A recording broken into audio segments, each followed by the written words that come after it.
Godzilla is now in New York City.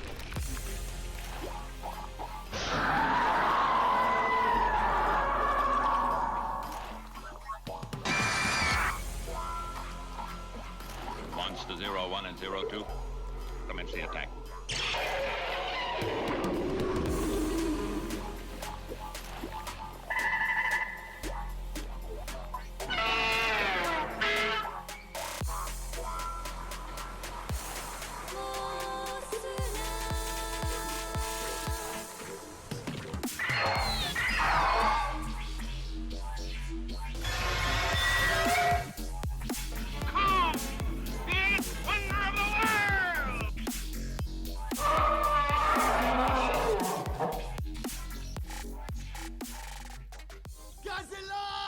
Happy Mother's Day, everyone. Did everyone have a good Mother's Day?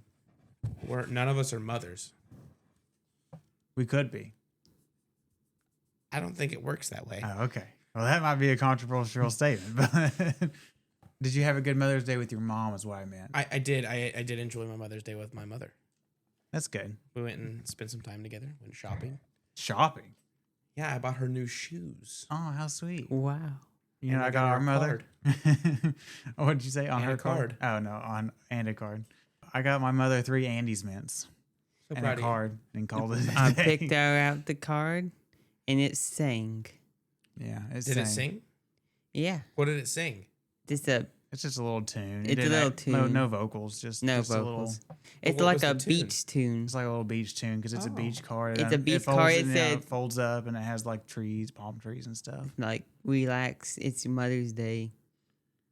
Or something like that? Yeah. Oh, okay. Yeah. I got sentimental with my card. I'm sorry. Yeah, I know. It disgusts me. Yeah. Every time I go card shopping, I'm like, what is the least sentimental card I can find? Oh, sorry. I picked out a sentimental card and then wrote something in it. Now we were Oh, God. love Aaron and Andrew.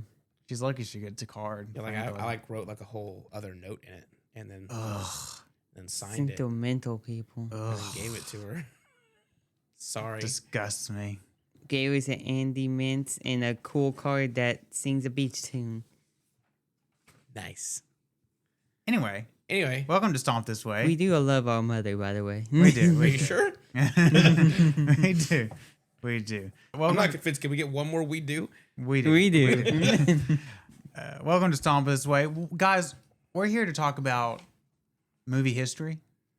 This is the oldest film we reviewed for the podcast. We're turning the time dial back 100 years. Exactly 100 years. Exactly 100 years. Exactly. I mean, I don't know. Well, not quite exactly. Like 100 years and like 3 months. Yeah. But Almost exactly 100 years. what film are we reviewing today? Today we're reviewing The Lost World. The Lost World. Bum. 1925. The 1925 version. Based on the book by Sir Arthur Conan Doyle. That's right. That is right. So excited. Has no one had seen this movie before, right? Before No. this viewing? No. And obviously, I don't know if Aaron failed to say it, but obviously I'm here today. Yeah, Dylan's here today. Hi guys. Or we Yeah. could just have AI generated your voice. Oh, Either way. No. fancy. No, we don't use AI. We are anti-AI on this podcast. Except for the AI that you used to help create your intro. There was no AI involved. I rightfully, illegally downloaded that music. Illegal. And those sound He didn't clips. illegally download it. It was copyright free. It's copyright free, most of it. It was copyright free. Now, the sound clips of the monsters are probably not copyright free, but hey, Sue it me. is. Sue me. Please don't. Actually, no. Please don't. I don't. Actually, a Toho sue you? Oh, that'd be a really good thing to Little bring cease and on the desist wall. from Toho? Oh yeah, Hang that on the wall. I'd get that. I'd get that reprinted on like poster board and have that like a real Framed big art. art. Worth it. Guys, Worth it. I got. Guys, I'm in legal debt up to my ears, but look at this cool poster. You'd be like, huh? Toho sued me. Anyway, but yeah, today we're reviewing The Lost World. The Lost from World. 1925. That's right. Why don't you tell us a little bit about it? All right. Well, this is, as you have stated, based on a novel published in 1912 from Sir Arthur Conan Doyle, probably most famous for That other book. that other book. I just went completely Sherlock blank. Holmes, right? Sherlock Holmes, yeah. Oh, man. My brain's not working. Did you know that this is the first American feature-length film to feature stop motion as the primary effect? No, but I believe it. You believe it? And the effects were done by no other than Willis H. O'Brien, who, of course, is most famous as the effects artist on King Kong, the 1933 film. Apparently, at the start of production, O'Brien could only combine the animated dinosaurs and live-action humans by putting them on a split screen, splitting the frame. But as production went on, he improved his talents and he figured out how to combine the footage onto one frame. Did you know that the river in the live-action scenes was actually just an open sewer behind the MGM studio lot? That's disgusting because people go in it. They got their little canoes in it.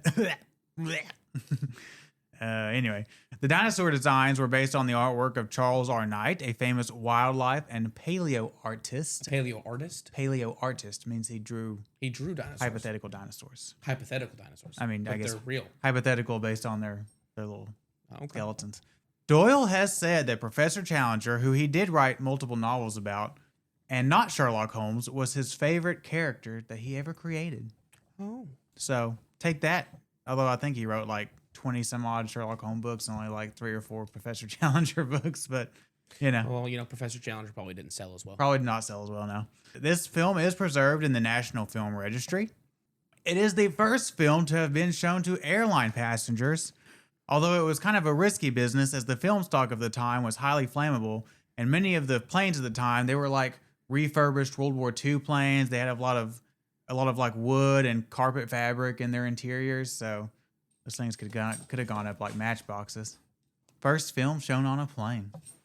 This film was nominated for AFI's 100 Years, 100 Thrills list and the AFI's Top 10 Fantasy Film list. Oh.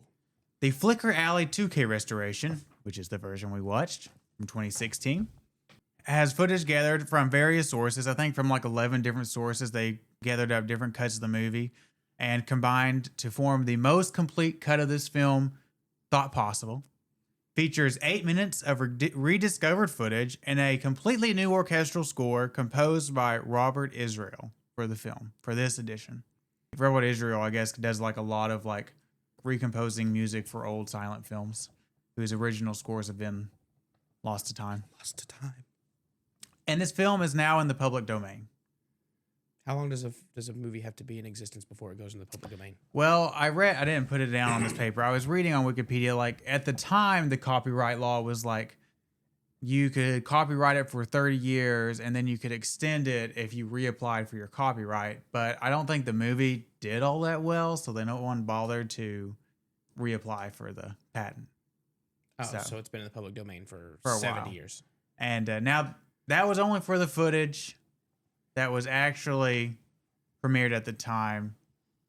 Now, there are like new footage that I don't think that was actually in the original cut or in the original earliest known cut.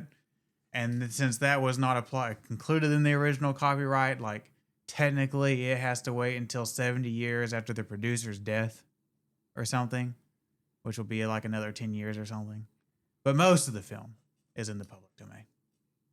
So in theory, like the characters probably public domain. So like if someone wanted to make an actual like, unless Professor Challenger was in a book that is still under some kind of copyright something, but yeah. So we could get like an actual Lost World readaptation. Like I mean, I guess we're gonna review that next week, but yeah, we are. But like a new one. Like a new one with like CGI, like new effects, but nobody wants that. Nobody wants that. We don't. Nah. Anyway, Andrew, tell us a little bit about the box office. Box office. This movie was released February 8th, 1925. That's right. A long time ago. And the budget was $700,000. That's a lot of money for back then.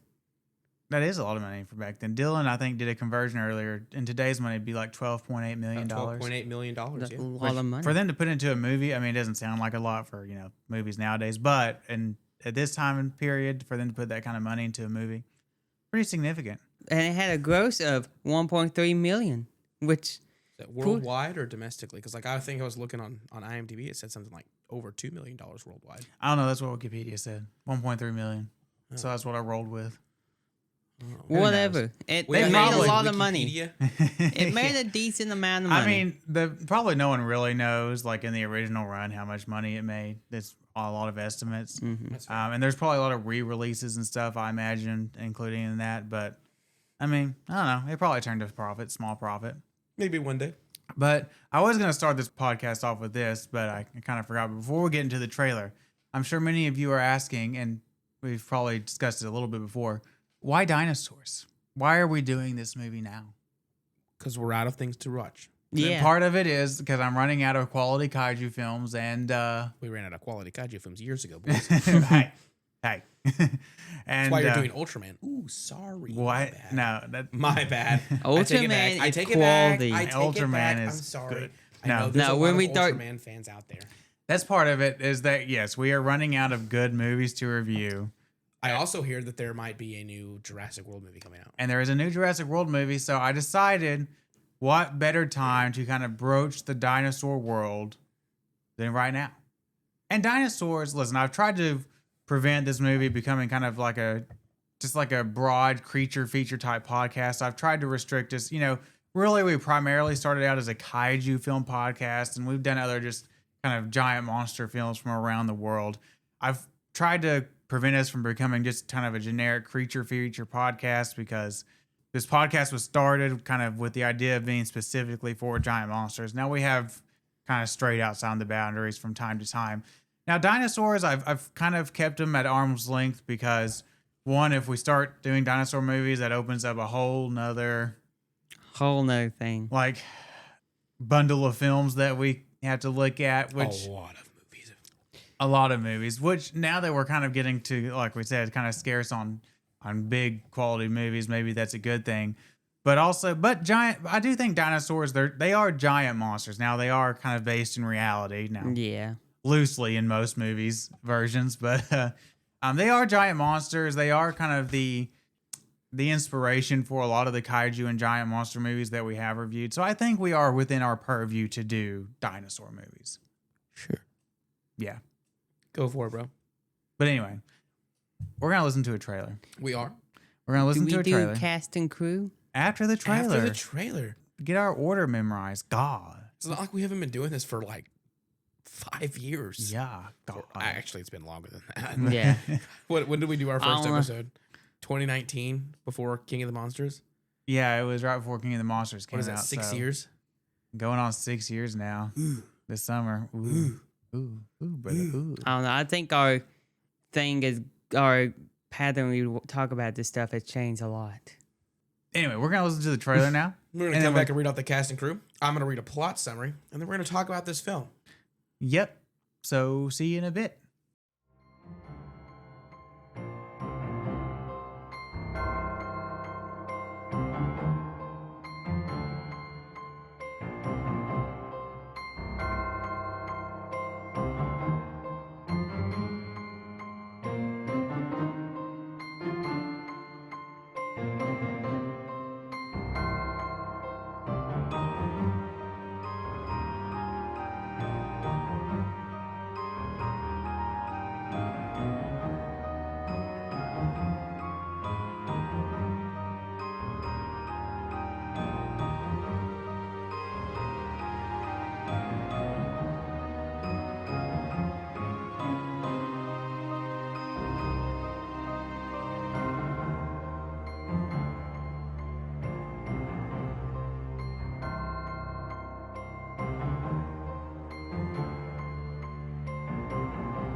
back. Now, I do admit that a silent movie had a silent trailer, so I'm not sure how much you got out of that. But anyway, it was technically a trailer. It was technically a trailer. Probably not actually any surviving original trailers. I don't know if they had movie trailers back in 1925. I don't know how that works. I don't know how you advertise a movie in 1925. But posters. There's probably some sort of trailer. They're probably like radio. They might not have called them trailers back then. They're probably just called previews. They probably had like. I think they ran them in front of other movies. Maybe briefly. I mean, they probably weren't the way we consider previews today or trailers today, but where you got like 20 minutes of damn movie trailers every time you go see a. And I bet they weren't like the same thing like we consider today. Like our movie trailers are like 2, 3, 4 minutes sometimes. Yeah. Like I bet theirs were literally just like an image and then some words and then maybe a little section of something moving. Maybe there's a little music and then boop, that's it. Yeah. And then they would probably play the cartoon and then the movie would start. Yeah. Probably. Andrew, read off the cast and crew. Cast and crew. Directed by Harry O. Hoyt. Marion Fairfax. What did she do? Written by Marion Fairfax. Music by Robert Israel. And starring Bessie Love, Lewis Stone, Wallace Berry, and Lloyd Hughes. Yes. Dylan, what is the plot of this here film? Sorry, let me read this essay. I love essays. Apparently. He writes a lot of them. Reporter Ed Malone is ready to marry his girlfriend Gladys, but she only wants to marry a man who has seen death-defying adventures. In order to impress her, Ed begs for an assignment that will put his life in danger. It just so happens that his employer is covering the exploits of supposed crackpot Professor Challenger, who claims to have proof of dinosaurs in the jungles of South America. Professor Challenger puts together a research expedition to confirm his claims. Ed weasels his way into the expedition by begging Challenger to allow him to tag along. Also going on the expedition is rival scientist Professor Summerlee, big game hunter John Roxton, and Paula White, the daughter of Maple White, who had previously traveled to the Amazon and never returned. The group travels to the Amazon and finds the plateau of strange creatures found in the journals of Maple White. They are able to fell a tree and cross a chasm to the strange world lost in time. They encounter dinosaurs and a strange ape man in their journey. Unfortunately, a brontosaurus tosses their tree bridge to the ground and they are trapped on the plateau. To make matters worse, the long dormant volcano on the plateau has become active and threatens to destroy life on the mesa. The group finds a cave with an opening to the outside, which is close enough to the ground for their capuchin monkey to climb and bring a rope to them. They find the remains of Paula's father in the cave. Summerlee and Challenger had been caught outside during the volcano eruption, but they survived, and once the group is reunited, they climb down to safety, despite having to shoot the ape man as it tried to shake them off the rope. While trapped in the cave, Ed had confessed his love to Paula and asked to get married, to which Paula had agreed. But now, back on the ground, Paula tells Ed he must return to Gladys. Mm-hmm. The group finds that the brontosaurus that had fallen off the plateau in an earlier fight with an allosaurus is still alive, and contrives a plan to ship it back to London. Back home, Challenger calls a conference and plans to unveil the live specimen, but the brontosaur escapes and goes on a rampage before falling into the River Thames. In the closing moments, Ed finds that Gladys married another man while he was gone, and so he returns to Paula, who agrees to go with him. Challenger laments his lost proof of the existence of dinosaurs as the screen fades to black. Ooh. But before we get into the plot of this movie, how do we feel about silent movies? I mean, I've not watched a whole lot of silent films. I think the only other one was Nosferatu. I think this is only the second silent film that I've sat through. I think, yeah, Andrew and I, it's been a while ago now, did sit through Nosferatu. I enjoyed Nosferatu. I don't have anything against silent movies. No? I mean, they're not my first. I think I watched part of Metropolis. Okay. But I was working while I was watching it. Working. Was it supposed to be? I was just watching it, but then I had to get back to work. Hopefully Okay. your boss doesn't listen to this podcast. Anyway, He doesn't even know that we do this. Anyway, yeah. So listen, I mean, I think I have a pretty high tolerance for older movies. Now, obviously, silent films are a whole different ball game, but yeah. So I mean, I was definitely interested to see this film because obviously, you know, one thing we haven't really talked about a whole lot is that this is considered by most to be the first kind of giant monster movie or monster movie. it's definitely, I think, the first movie to have stop motion animated creature that attacks a city, which of course will be recycled for King Kong 8 years later. But this is kind of monster movie history, and we are a podcast about monster movies. So here we are. Here he is, big milestone. I feel like. Yeah. 100 years later. 100 years later, we picked a good year to review it. Yeah. Little did they know. Yeah. That 100 years later, there'd be 3 weirdos sitting in a den in the middle of nowhere, Oklahoma, talking about their film. Weirdos, huh? Wow. We're weird, don't lie. Yeah, we're a little That's weird. true. How many other people do you know watch giant monster? How many other people do you know, not even giant monster movies, spend their Sunday evening watching a silent film from 1925? Sunday evening on Mother's Day on a really nice day outside. To be fair, we paused it to eat dinner with the mother. We did. Yeah, we did. Who we made come over and cook dinner for us. She likes doing it. Don't worry, it's fine. Yeah, it's fine. We're great people. Yeah.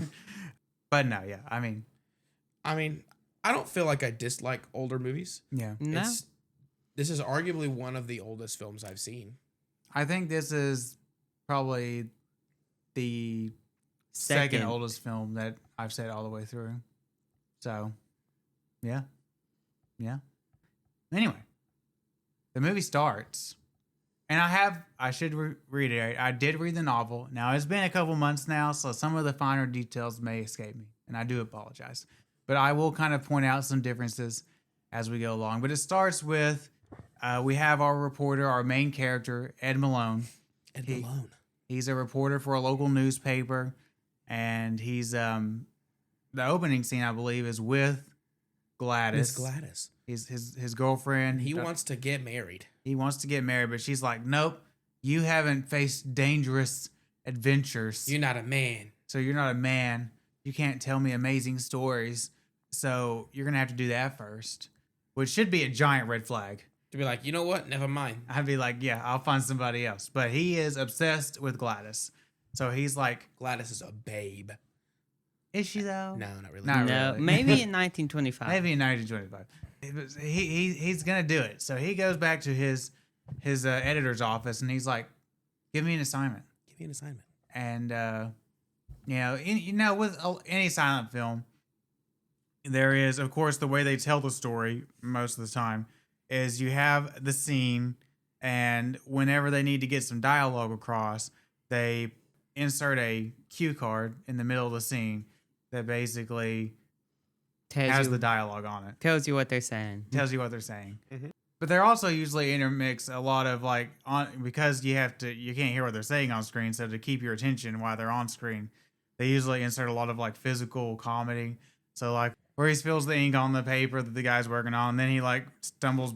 He has this little handkerchief that he dipped in the ink and then rubs it on his face, and then he falls backwards through the editor's door or whatever, and Because he slipped on the ink or whatever, and blah blah blah. The beginning of this movie there is pretty dialogue heavy, for a silent movie, so they have to have a lot of intercut cards to tell you what they're saying.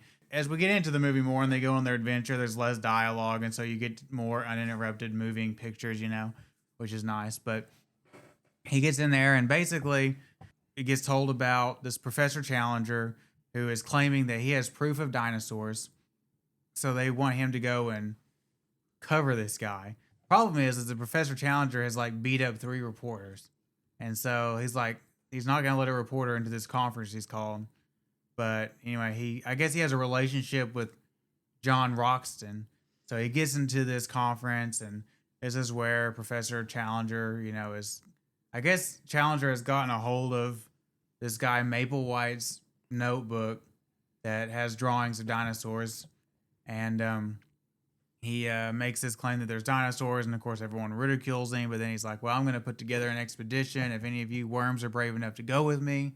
And we're going to go to South America, go to the Amazon, and find these the Amazon, and find these creatures. And they do. We have Professor. Of course, there's a whole bit about Ed stands up and says, "I want to go," and he's like, "What's your profession?" And he says, "I'm a reporter from whatever magazine," and he chases him out of the building, and and then he follows him to his house, and sneaks in the window all creep like and then gets beat up and they tumble out the door and the cop is there, but then they kind of settle down and they talk it out and he gets to go. But we're also going to have Professor Summerlee, who I don't know how clear it is made in this movie, but in the book is made very clear as like a rival scientist that like believes the opposite of everything that Professor Challenger believes. And the book has a whole lot of them like whipping back and forth throughout the whole novel, which you get a little bit of that in this movie.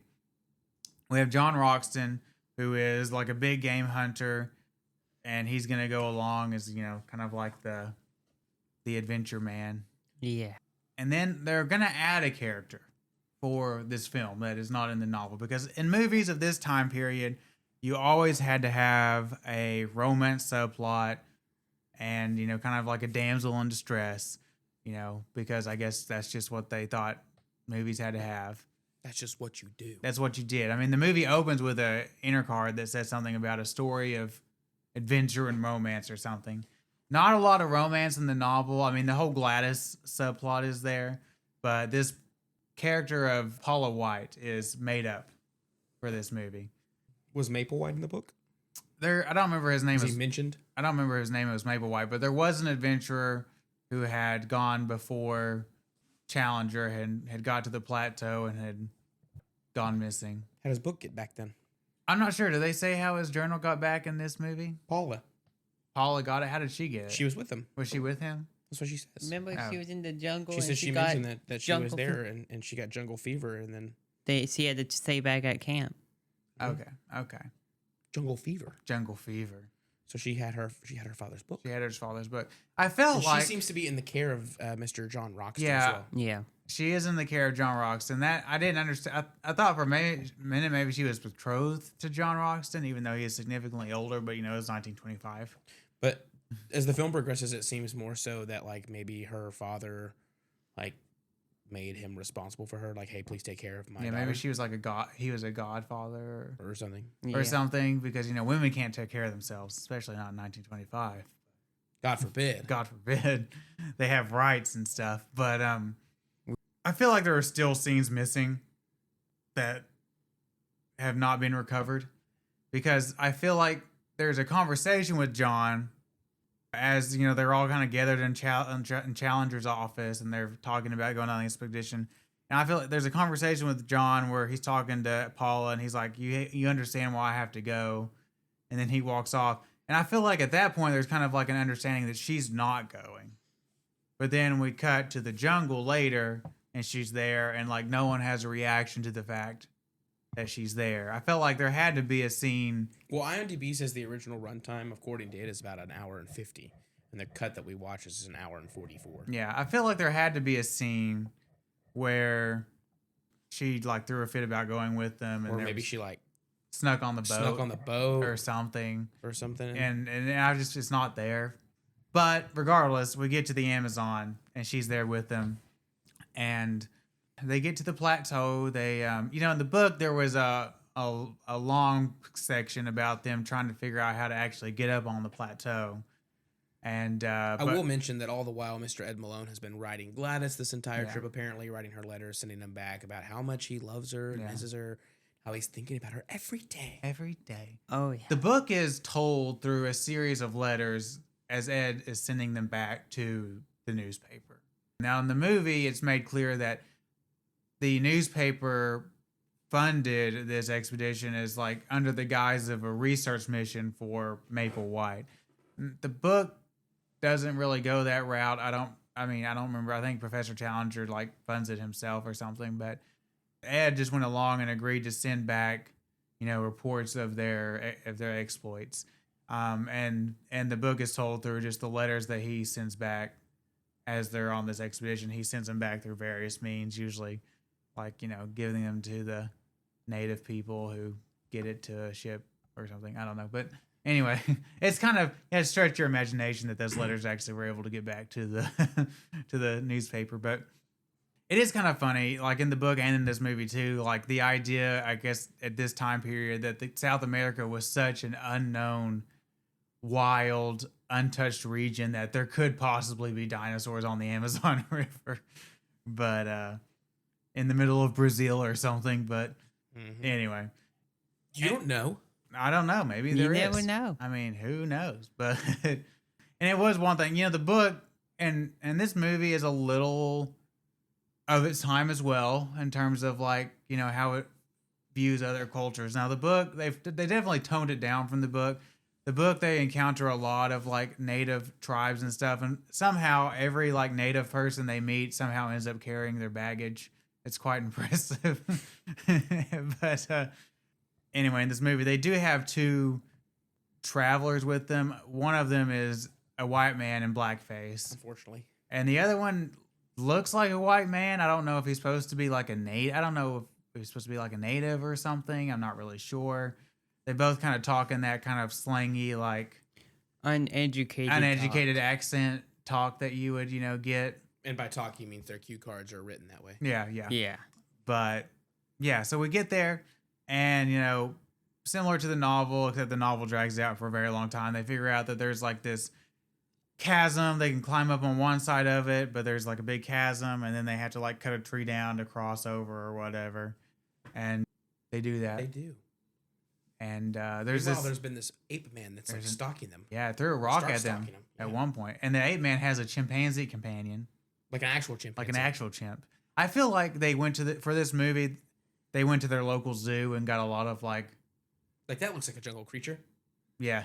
Like because there's chimps, there's a leopards, snakes. A deer at one point. There's a deer at one point. There's an owl. There's some bear. There's some bear cubs. Bugs. Is there a lot of bears in the jungle of South America? The rainforest and jungles of South America? I don't think so. Well, it's what was it? A spectacled bear? Maybe a spectacle bear. Are there a bunch of spectacle bears in the jungles of South America? I don't know.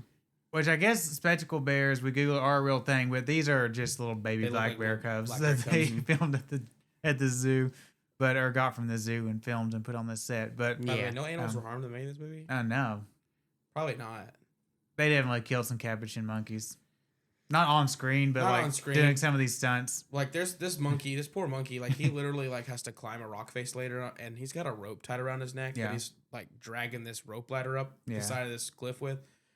There's no way that monkey made it up that cliff. I don't care if it was made out of foam, nothing. I mean, he's like actually climbing something. Yeah, he's climbing something. He's got a rope wrapped around his neck. Like if he fell and it got caught, snap, dead. Poor monkey. But anyway, that comes later. We'll talk about that. This is before the days of PETA, I'm assuming. But anyway, they get and then I didn't look at the time marker, but it doesn't take us the cut we watched. We said is an hour 44 or so. It doesn't take us that long to get onto the plateau. Now the book takes a long time to get onto the plateau. I think it's about halfway through the novel.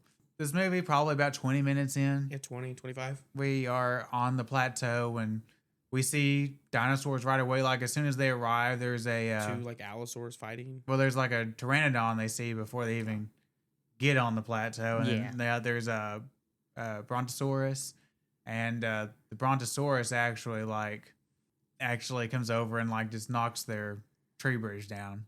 So now they can't get back down. Luckily for them, their two assistants are still on the ground, but yeah, and then they go on their little adventure. They encounter some allosaur that fight. Allosaur fights a triceratops, and then it fights. It's aggressive. It's aggressive. It fights a. I don't know what that first thing it fought was. The first thing it killed, I don't know what that was, but then it fights a triceratops. One of them fights a triceratops, and when the big daddy triceratops comes out, it guts it. But then another allosaur comes along and kills that triceratops, and then it fights a brontosaur, and it actually knocks the brontosaur off a cliff. But off dies. The cliff, the plateau. Off the plateau. Into the mud. At the very bottom. But I think it dies from blood loss from its throat. Yeah, I don't think we see that allosaur die, but it had a bleeding throat. It did not have a good fight. I will say one thing I really appreciate about this movie is like once we get to the plateau, like it's not just like a couple scenes of dinosaurs. Like there's quite a bit of screen time devoted to the dinosaurs. I'm sure it took Willis O'Brien a long time to animate all these dinosaurs. I mean, it's a large portion of the film. Yeah, I mean, it took him 7 years to do King Kong, so I'm sure it took him. He probably started working on King Kong like immediately after this movie came out. Yeah, and so I'm sure it took him a long time to do these dinosaurs. A few years. I'm sure he worked on these. He had done some short films before this. I think they're actually included. Some of them are on the special features of that disc, but I think this is his first feature film. Anyway, so yeah, stop motion is not an easy thing to do. No, I don't imagine.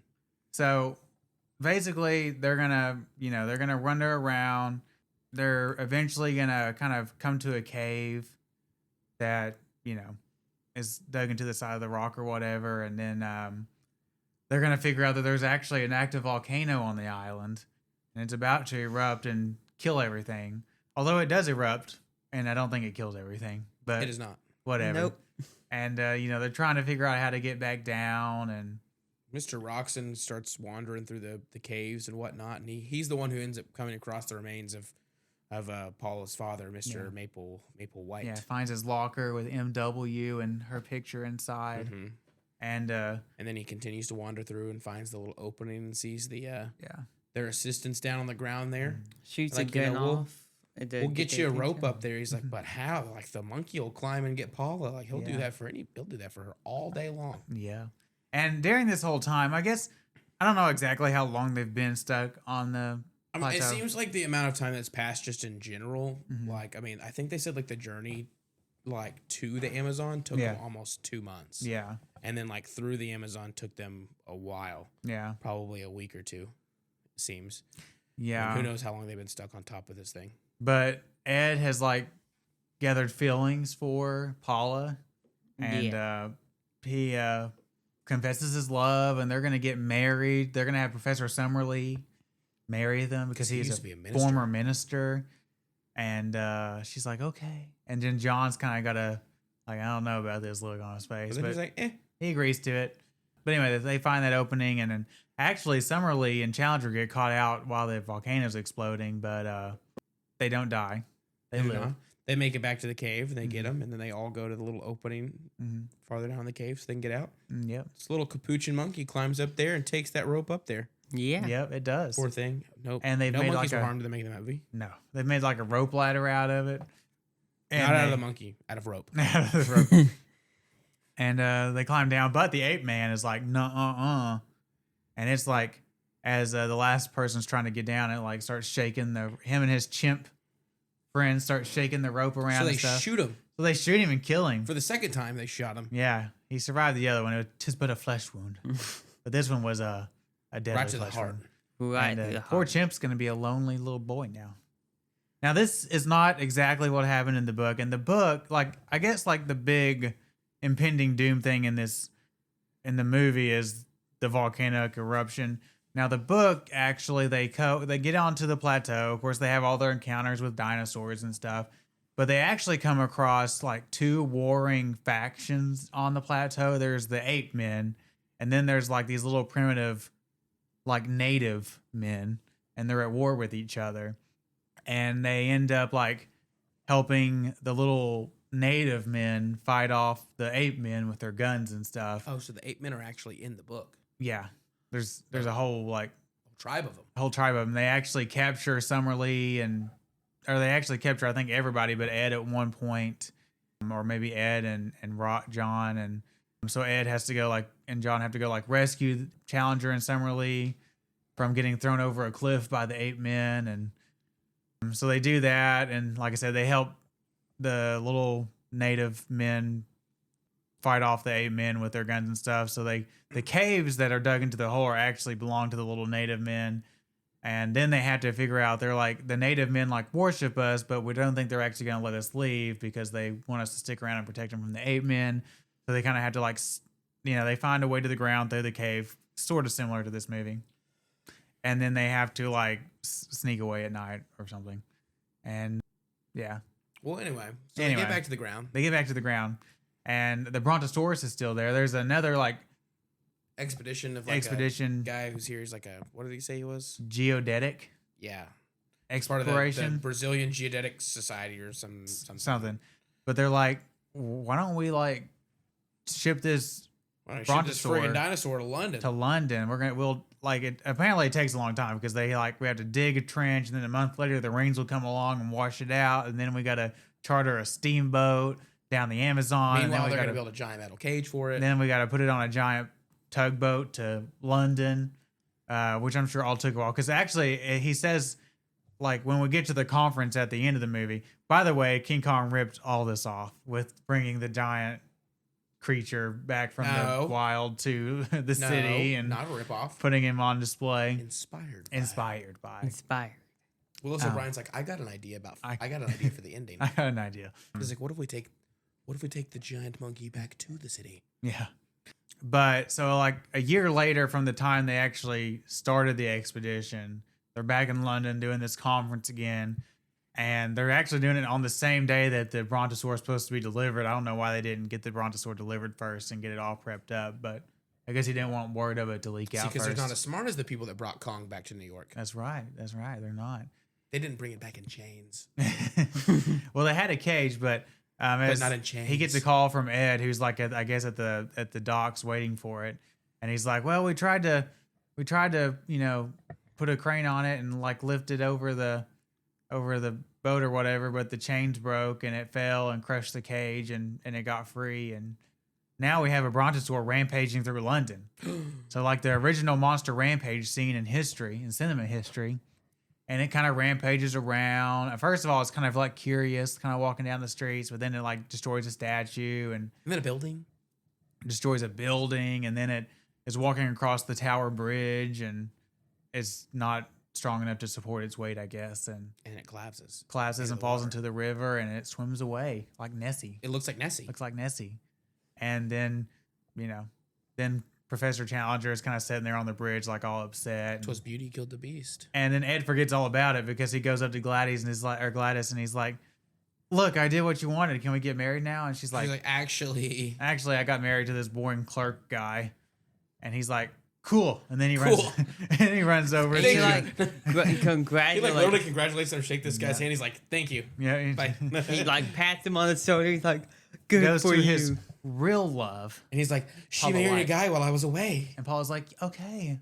And then they like drive off together all romantically. Oh, he pulls the shade down. Oh yeah. That partition. And John was like, "You go get him. You get him." 'Twas beauty killed the beast. And then that's the end of the movie. Mm-hmm. Yeah. So yeah, that's the end. And then, everyone's happy ending.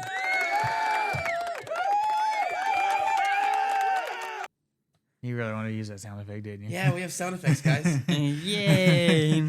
So Dylan, I mean, how did you feel throughout this movie? Were you at any point bored out of your mind, or Not particularly. like, No. I hate the silent movie?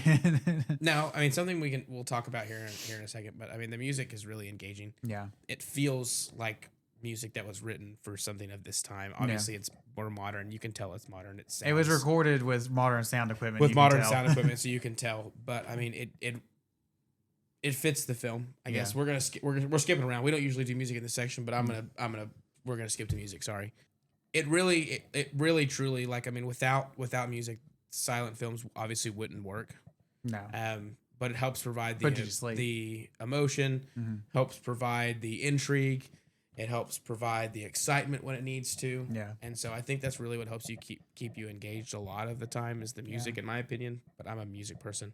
But I mean, the story itself, even though there's not spoken dialogue, I mean, the story itself is engaging in itself because it's a group of people on an adventure. I mean, adventure films are, I mean, even in a silent film era, adventure films are just naturally easy to follow along. Yeah. They're fun to watch. Yeah. So I mean, I would not say that it was boring by any means. No, I mean, I can say with all honesty, like I was thoroughly entertained. I was never really Especially bored for a silent film.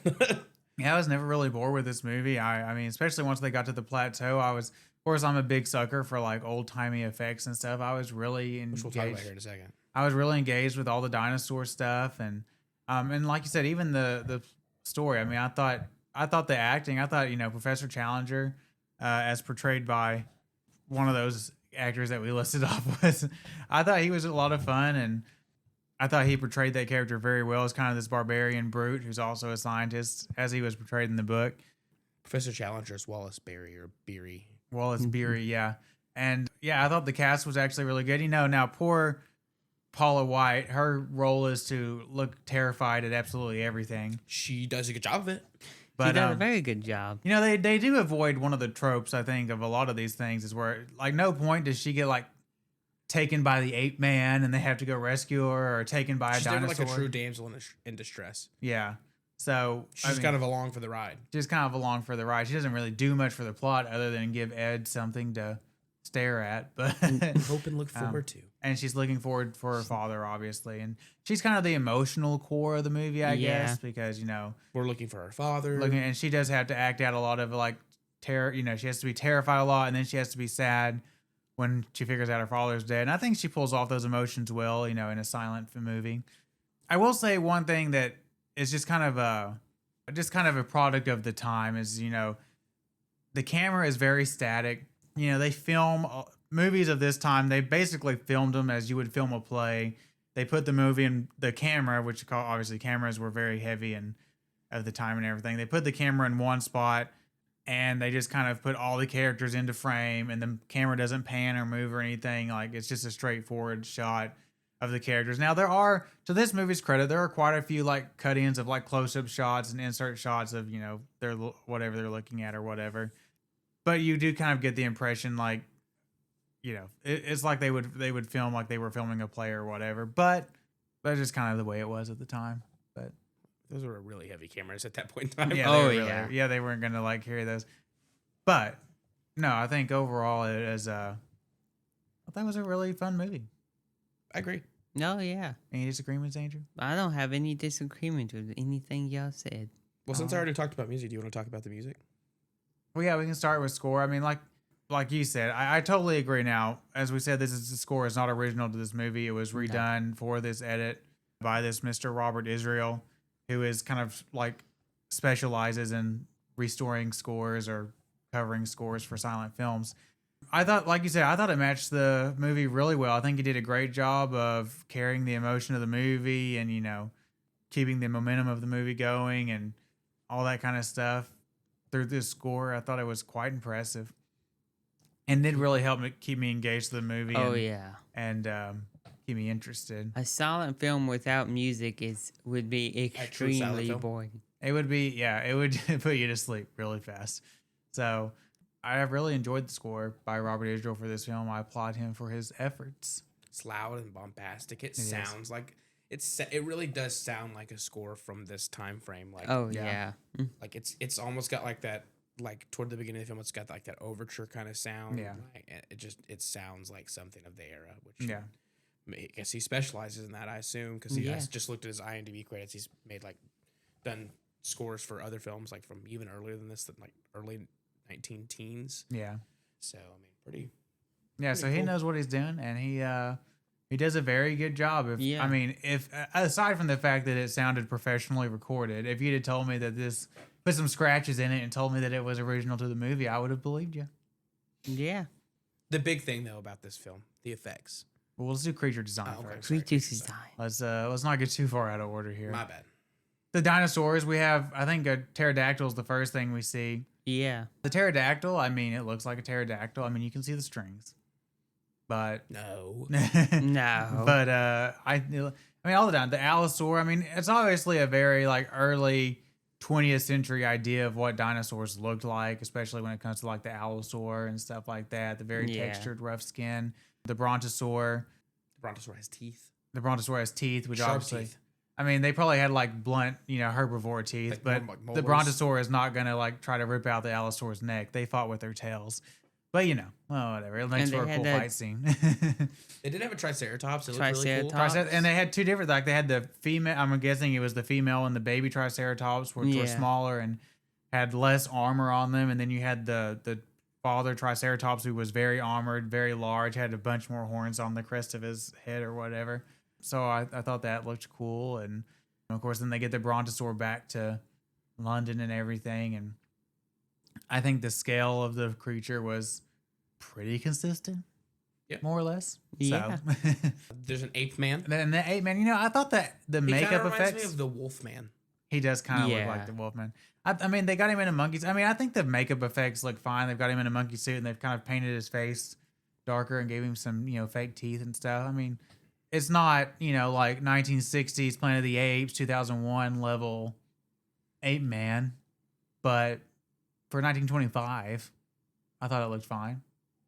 I mean, it looks like Ape Man. Looks like Ape Man. And then Yeah.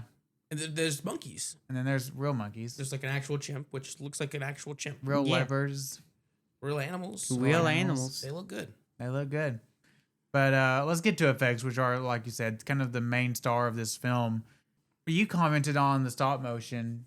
Pretty early. Yeah, pretty early. I think it looks really good. I think it does too.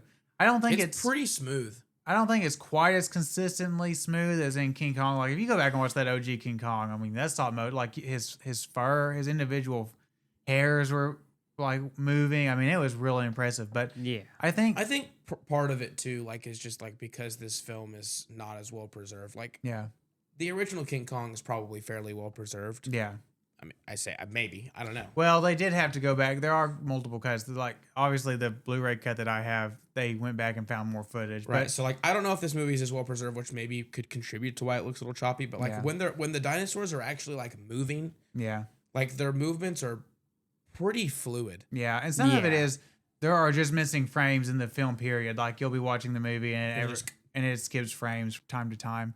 But yeah, I thought the stop motion looked really good for a movie of 1925. I mean, Willis O'Brien definitely put in the work. And like I said, it's not like there's like 2 minutes of dinosaur screen time. There's a lot of dinosaurs. There's a lot of dinosaur screen time in this movie. I was quite surprised. He put in some couple work. major dinosaur fights. They go on for several minutes. There's one, I mean, like where the faces of the Allosaur and the Brontosaur, like I mean, they move and articulate. And they Yeah. look really good. Yeah, that scene where they're doing the close up of the Brontosaur and Allosaurus fight, and yeah, their faces emote just as well as any human face in this movie. And there's like blood dripping down. and they make their that, and he's got face like sometimes. saliva in the Allosaur's mouth and stuff. And he makes it where there's like the blood dripping down them, and at one point it shows them gutting one of the dinosaurs. Yeah, the Allosaur when it gets gutted by the Triceratops, it's He pretty did. violent. Mhm.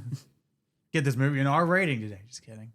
But but no, I was very impressed by the technical effects. Now, I would say the dinosaur that looked the roughest, I think, was the pterodactyl with it trying to fly and stuff like Yeah. that. It looks like a really generic pterodactyl, like Yeah. so. I mean, And I don't know if the flying motion always looked great, but no, overall, really good. And then once we get into the city and the city smashing and stuff, I mean, once again, I mean, the Brontosaurus at times when they're trying to like superimpose it in the same scene with humans people. looks a little off. I mean, technology is still fairly new.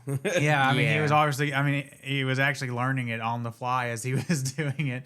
But like the model work, Yeah. I mean, everything, like the scale of it is Yeah. all very consistent, like you said, like with the creature design, like the Brontosaur interacting with the buildings. And The things buildings like that. collapsing, the He bridge stays- collapsing. stays, pretty consistent with the Yeah. scale of it. The Mm-hmm. scale of the actual buildings looks really, really good. The model work itself, I mean, they like the detail of it's pretty good. Like the detail on that tower bridge is pretty solid. It looks, yeah, I mean, it's like I a mean, it looks like the tower lifelike bridge. replica of the Tower Bridge. Yeah, Yeah. they did a good job there. And yeah, I mean, really good. I mean, especially Really for good. 1925, I mean, really well. yeah, you consider this is 1925. I mean, I've seen movies that we've watched that are earlier than or newer than this yeah.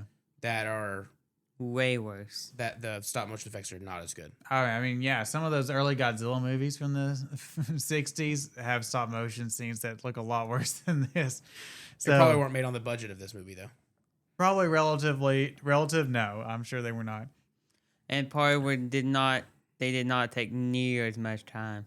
No, they did not have near. Those movies were pumped out really fast. And this movie, I'm sure Willis O'Brien had several years to work on the stop motion. So, yeah, very impressed with the effects Very. overall. Yeah. Yeah. Want to do some final thoughts? Let's hear it, Andrew. Well, Well, this movie was, for a silent film, was really good. It was pretty easy to understand most stuff. Keep all the characters. Keep all their names. You can know who they are, even with it's a silent film. Trying to figure out everything. And the score was really good. Keep you entertained. They really did good at the score. Reflecting what was going on the screen. If it was intense, if it was sad, if it was just just regular. They weren't doing much. It was all good in the whole movie, I think.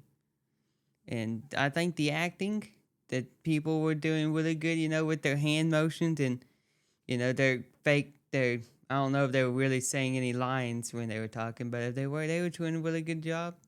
Really, I think the you know the girl Paula White, Paula White, played by Miss Bessie Bessie. Love. Bessie Love. Poor lady having to be named Bessie. It was the 1925. That's fair. But I think she did real good with her part of being, that scared person all the time, being, the damsel in distress, and love interest. Did a really good job with that, and I think everybody else did a really good job with that, doing their characters like Changer, Challenger. Changer. Challenger did a really good job of being that mad, crazy, brutish scientist that wanted to prove he was right.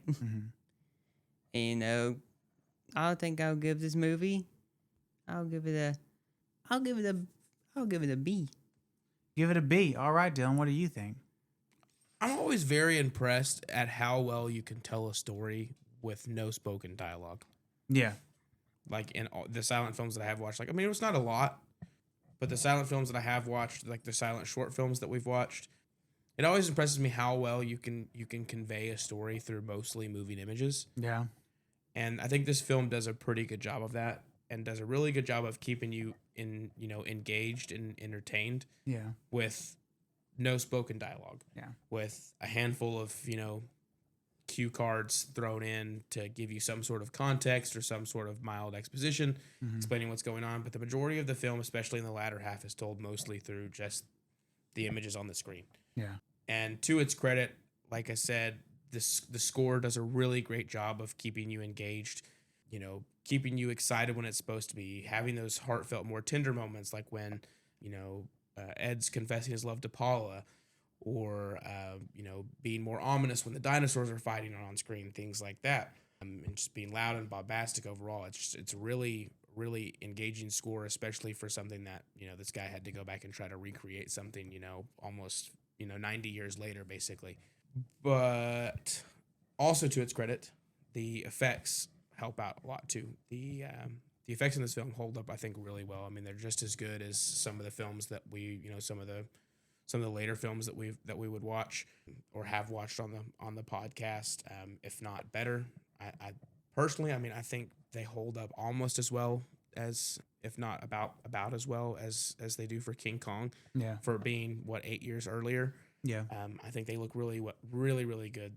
The movements are super fluid on the dinosaurs. The way their faces emote and everything. It just looks really, really top notch. I was surprised how much I enjoyed this movie, seeing as it was, going to be an hour and 45 minutes of nothing, like no dialogue, just music and dinosaurs on screen. I wasn't really sure what to expect, and I'm surprised how much I actually enjoyed it. But overall, just a fun little adventure movie, fun action with the dinosaurs. I had a pretty decent time with it. I'll give it an A. All right. Yeah. Like you said, obviously this is it's the first real monster movie, and this is probably, without this film, maybe we wouldn't have all the monster films we have today. Eventually I'm sure something would have came along, but this film really inspired and showed that it was possible to make King Kong, and then King Kong, of course, then inspired all the monster films that came after it. So I think we really have this movie to thank for the way that monster films developed over time. So obviously a lot of appreciation for this movie. And I think, like you said, Willis O'Brien, for his first feature film with this kind of budget, did an incredible job. The movie holds up, really well. The stop motion effects do. Listen, there are some silent film trappings that you just can't get around from the era. I think there's a little cue card heavy at the beginning of the film. And, sometimes the acting is a little over the top, or the frames are skipping in times, and it's kind of like, oh, how did that, what happened there? But overall, it's, I think they did a great job restoring this film and, making sure all the colors matched and the tints matched. I think a lot of the tints and stuff they went back and redid for this version. And, we have green for when we're in the jungle. It's kind of a blue tint when we're at night, or yellow tint when they're indoors. Anytime, yeah. Purple tint when they're in the cave, or red tint when the volcano's going off. And there's even an early example of coloring film where they throw like a burning bush or something at the brontosaur And it looks like flames. or the allosaur, one of the dinosaurs, and it looks like it's on fire, and it's quite impressive. I did forget to mention earlier that the ending is made up for this movie, more or less. In the book, he did bring back a dinosaur, but it was like a juvenile pterodactyl that got loose and just kind of flew around the city and was never found again. But they wanted obviously a big monster to stomp through London, so they changed it to a brontosaur. But and I think that was a good change. I like the city being attacked by the monster. I mean, that was an early example of that, and I thought that was done very well.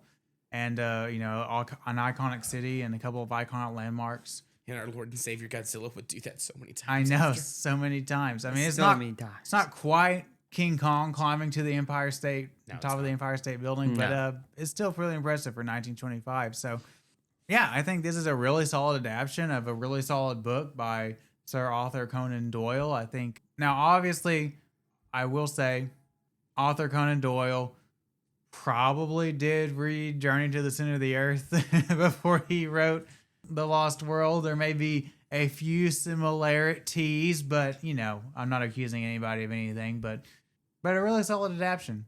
And I'm glad that we went back and did this kind of movie homework for the history of cinema. So, yeah, good times. You're gonna give it a grade?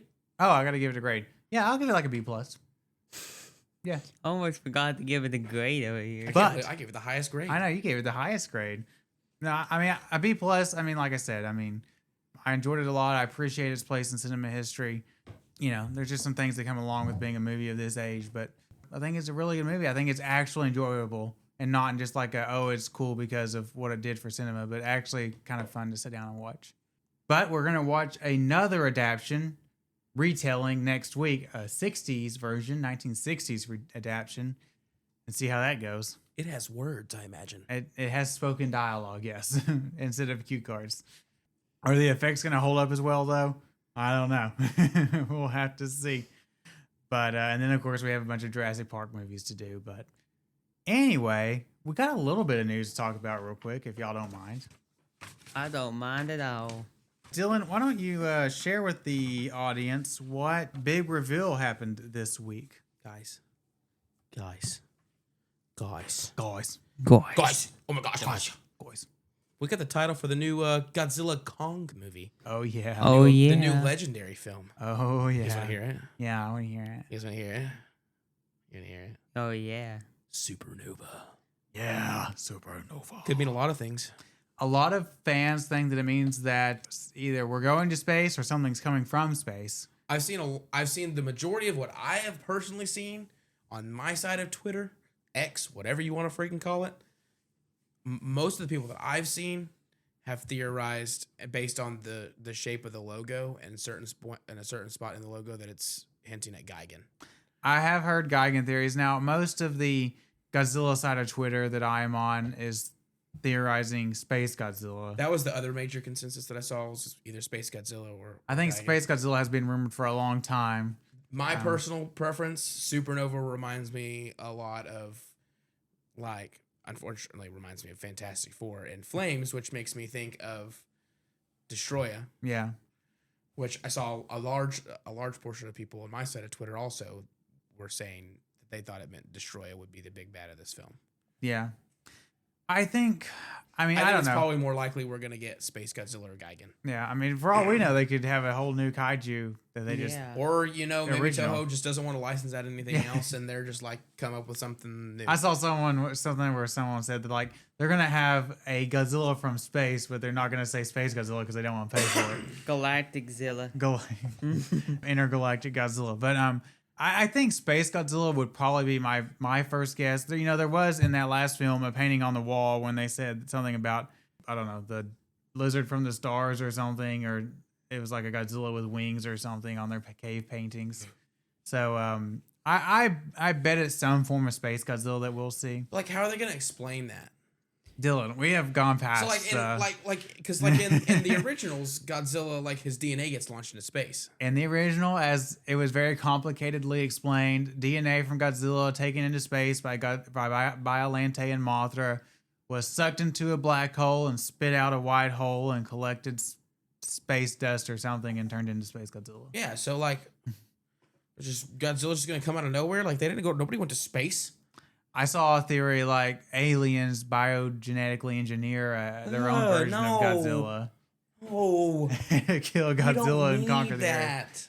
Yeah. We don't. I mean, you that. know, we've crossed the realistic bound. I know we've ground is crossed the the realistic. boundary. I know we've. We might crossed as the well just line. go balls we've to the jumped wall. the like- shark like 4 movies ago, but like, when we did freaking anti-gravity dinosaur fights in freaking Hollow Earth or whatever in the last movie for sure. Yeah. But like, we don't need to introduce alien beings creating Godzilla.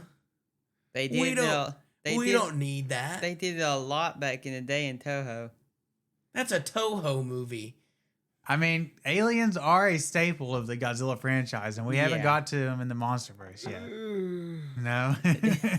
I don't know if I don't like that for the American legendary films. It just doesn't like the tone of them. Granted, is completely over the top, and I will say we have jumped the shark. Yeah. But the tone of those films does not, to me, read. Let's put in alien beings that want to take over the freaking world, so they send Space Godzilla. It just doesn't read that way to me. It reads big dumb monster fight. So if you want to do Space Godzilla, it's just I don't like it. I don't know. I don't feel like it's too far from where we've already been. I mean, Yeah. I understand like Big- like Ghidra in King of the Monsters is technically from space. Yeah. But it's just like he's just a space dragon. Yeah. No one said where he came from. Like if they can just not explain it or try to explain it away like an alien race created him or something like that, like he just was there. Yeah. Like he was there. Yeah. I The don't know. universe created him. I don't But- freaking care. Godzilla The and big- Kong Supernova. That's Would the- you prefer Space Godzilla over Gigan or Destroya? What would you prefer? I would prefer Destroyer. My personal vote's for Destroya. I mean, if I was picking among the three, if I was ranking those three like in order of how much I want them, I would probably do Destroyer, Gigan, Space Godzilla, but I wouldn't mind Space Godzilla. No. I mean, he is from a bad movie, but I didn't care for Godzilla versus Space Godzilla. So it's not a great movie, It's but just not a good movie. I think Space Godzilla could be done in a cool way. I mean, maybe the Legendary Monsterverse is the place to do it because they're just like F it. F it. They don't care. They don't care. Nothing matters at this point. Just put it on the screen. Giant lizard fight space lizard. I mean, is don't know. Space Godzilla really that far off from the Ice Dragon or whatever we had last movie? Kong has a pet from the ice Hollow Earth. dragon. Kong is riding an ice dragon into It's battle. from the Hollow Earth. He I has don't know. a pet ice dragon now. I don't know. I just don't like alien beings creating things in this universe. It just doesn't seem right. It just doesn't seem to fit. Okay. Maybe well, they'll prove me wrong. We'll see. We got till 2027 to worry about it. When as long as someone says Namikawa, we're not robots, I'll be fine. Okay, No, we're not we're robots. not robots. Anyway, there was also a 70th anniversary video. I'm celebrating Godzilla's Toho's push into Southeast Asia, where they just did like a little animated teaser video thing where like Godzilla comes up. It's basically the -1 design, but he has a cool new green. I don't know how much they spent on this little Blast. ad, but honestly, the CGI on Godzilla looks better than some modern American-made movies. Yeah, CGI Yeah. looks pretty good on Godzilla. Like I said, I think it's just the -1 model with a few adjustments. But he's also, I know, It's got green atomic breath. he does have green. It's atomic really breath. cool, It is cool. Yeah, it is. I know that what's his face? The director is working on a visual effects for a new Godzilla ride. Maybe this is the model they're going to use. But anyway, any other news? Is that it? You saw that they announced new Funko Pops? New Funko Pops. You know, I'm collecting Funko Pops. Oh, So there's yeah. going to be some retro. I think one that's like a blue Kiryu looking thing, and then one it's like a red. I don't know if it's supposed to be like the Godzilla 2000 design or something like that. If you're into that sort of thing, If you're into Funko Pops, my new Aaron's probably pre-ordering them. obsession. I don't have them pre-ordered, but maybe that's a good idea. Maybe I should. You pre-order everything else. Not everything else. I don't have any. I think I'm caught up on pre-orders. I might have like one Ultraman collection on pre-order right now. You know what you don't have? What? A movie that we're going to be watching here in a few weeks. What movie is that? Jurassic World Dominion. I do not have Jurassic World Dominion on. Yeah, Fallen Kingdom. Yeah, I think my collection goes through Fallen Kingdom. So, well, I might have to get on that. Excuse me. Me But- as well. I don't know if Aaron has announced, but I'm moving again.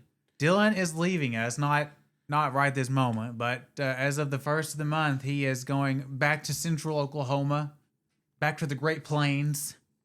Really more the Great Plains, like North Central Oklahoma, like North almost Central. to Kansas. Ugh. Kansas. Disgusting. Kansas. But yeah, Um, so I'm gonna be moving, taking a new job opportunity. yeah. Hopefully my new boss talks to my old boss sometime soon. He doesn't hear this. Not that he's gonna listen to this anyway.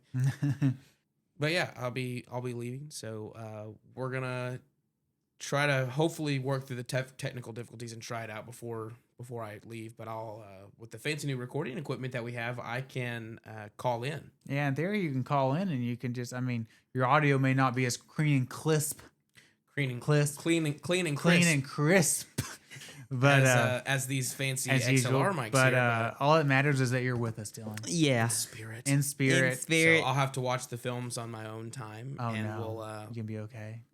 Oh no. Oh no, I have to watch a We movie. hey, we could video call you and we could watch it together. Like, all right, we're gonna click play right now. I know people who do that. I've heard of people doing that. Linda and her friend from Missouri or whatever, like they'll actually get together and do that for horror movies. Oh wow. Yeah. But I do believe I own through Fallen Kingdom as well, so I'll have to grab Dominion. But I will be here for, I think through the first Jurassic Park film, I'll be here live and in person. At least for the next two movies, you should be here for the next in live and in person, and And then we'll take it from there. And But- we'll and work then it I out guess from I'll there. have to watch the new one. then you have to watch the new one. Or maybe you guys can drive up there and we can watch Maybe it Maybe. go watch it in Dolby or in in the city, in IMAX Dolby or something, IMAX. I mean, I will have a second bedroom. and we can pack up the road keister. Pick I've the got room like key. 3 weeks of vacation I need to burn through, so I'll have an extra room. have an extra room we can stay in. Do Will a you have it weekend furnished? trip. We'll figure it out. We'll figure it out. We'll put an air mattress We'll down. put a futon in there. futon. But yeah, All right, but yeah. what are we doing next week? Next week is The Lost World from 1960. I got it on DVD, I think, for DVD. not It's not apparently cheap. more expensive than the Blu-ray, Blu-ray I version just of watched, the one yeah. we just watched. It's a little harder to find, but you can find it out there somewhere. And I don't know anything about it other than it is, I think it might be Spanish. It is an adaptation of The Lost World. But Is it spoken in Spanish? I don't know. I don't know if they dubbed it over in English. Oh yeah. I have no idea. 1960. Yeah. Directed by Irwin Allen. He doesn't sound Spanish. No, he does No, it not. does not. Let's see. Maybe it's a Spanish DVD. Languages spoken, English and Spanish. Country of origin, it does say the United States. Oh. Irwin Allen Productions and Saratoga Productions. Filming location 20th Century Fox Studios, Century City Studios in California. Oh. Where did you see you in Spanish? I don't know. I saw Spanish somewhere. Well, anyway, I don't know. it's probably spoken in American. America. American. In Let's speak American. America. In American. But Yeah. anyway, We've I been think- rambling for a while. we've So been rambling for a while. I think it's time to wrap this baby up. So if you want to contact us, you can always contact us at stompthisway1954@gmail.com. Andrew, I think we have a website if you want to tell them that. Oh yeah, we have a website that you can find at www.stompthisway.wordpress.com.